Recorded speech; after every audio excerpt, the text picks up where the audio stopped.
एकादशी वाले दिन दशमी को खिचड़ी के जैसे कहा, तो मैं बार बार निवेदन करता हूँ इस बात का कि एकादशी में जो केंद्र है वो भजन है और ये बाह्य चीज है कि चावल या अन्न खाने से पाप लगेगा। तो मुख्य बात है भजन। राधा वल्लभी संप्रदाय वाले भी भजन करते हैं, गौड़िया भी भजन करते हैं, निम्बार्की भी भजन करते हैं। कहीं एकादशी की मान्यता है, कहीं नहीं भी है। तो अब मेन बात है भजन। भजन बनना चाहिए यथासंभव, क्योंकि हम गौड़ीय संप्रदाय में हैं और गौड़ीय संप्रदाय में एकादशी का बहुत महत्व है। इसलिए हमें एकादशी का सम्मान करना चाहिए। अन्न नहीं खाना चाहिए, लेकिन फिर भी यदि हम बीमार हैं और हम सामान्य 10, 20, 25 नंबर के वैष्णव हैं, तो हमें भजन पर केंद्रित करके यदि खिचड़ी खा के हमारा भजन बनता है तो खा लेनी चाहिए। मैं बताऊं, अपर लेवल की बात, भागवत निवास में निर्जल एकादशी रखी जाती है और वहां पर अनेक बार ऐसा हुआ कि किसी वैष्णव को बुखार हो गया। वो बुखार हो गया, तप रहा है, बिल्कुल मरने पर है। तो बोले मर रहा है, एकादशी का दिन है, इसको एक गोली दे देते हैं, एक घुट पानी दे देते हैं। बिल्कुल नहीं देना, मर रहा है तो मर जाए, इससे अच्छी क्या बात है। निर्जल एकादशी रखी हुई है, वृंदावन धाम का वास है, भागवत निवास है, मर जाए ना, और क्या चाहिए इसको। सीधा जाएगा राधा रानी की सेवा में। जीवन की क्या कीमत है, मर जाए, बिल्कुल मरने दो, इसको पानी नहीं देना। तो अब ये जो बात है, ये उन संतों की बातें हैं जो 80%, 90%, 95% तक डिवोटेड हैं। हमारी औकात क्या है? अपनी औकात तो देखो।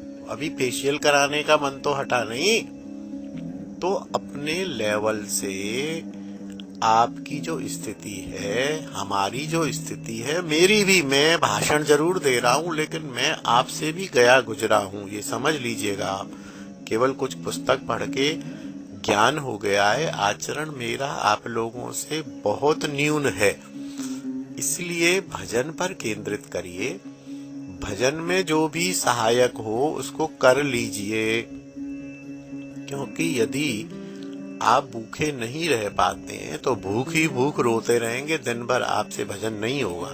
इसलिए खा लो भैया, 2 बार खा लो, 4 बार खा लो, और बीमार हो तो खा लो खिचड़ी दशमी को, क्या आफत है।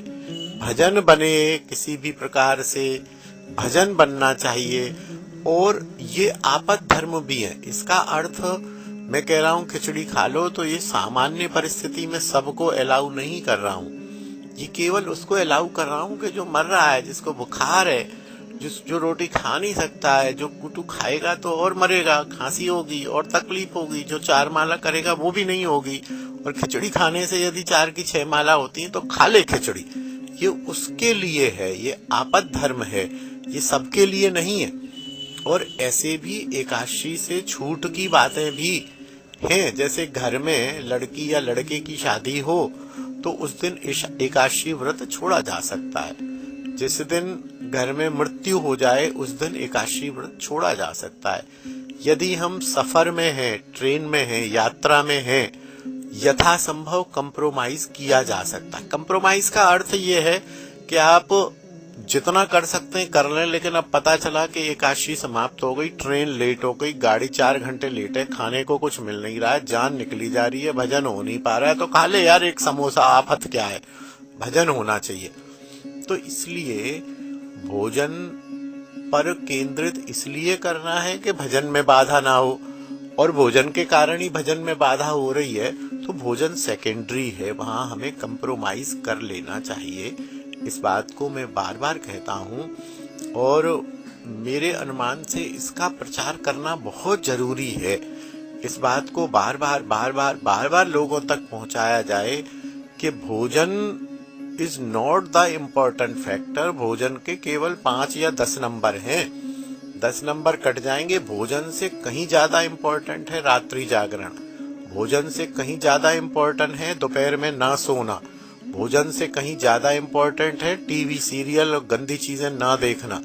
भोजन से ज्यादा इम्पोर्टेंट है भजन करना। भजन ज्यादा इम्पोर्टेंट है, तो भजन पर केंद्रित करें, आपको एकादशी का फल मिलेगा। और छोटे मोटे पाप तो वैसे भी आप और हम करते ही हैं, और हो जाएंगे तो हो जाएं, लेकिन भजन कम ना हो, भजन बढ़े किसी तरह से, ये हमारी चेष्टा रहनी चाहिए।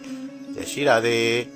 एकादशी एवं तुलसी जी के बारे में जानकारी करने के लिए वृंदावन से मंगवाइए ब्रज की तुलसी नामक ग्रंथ। संपर्क करें दिए गए नंबर पर।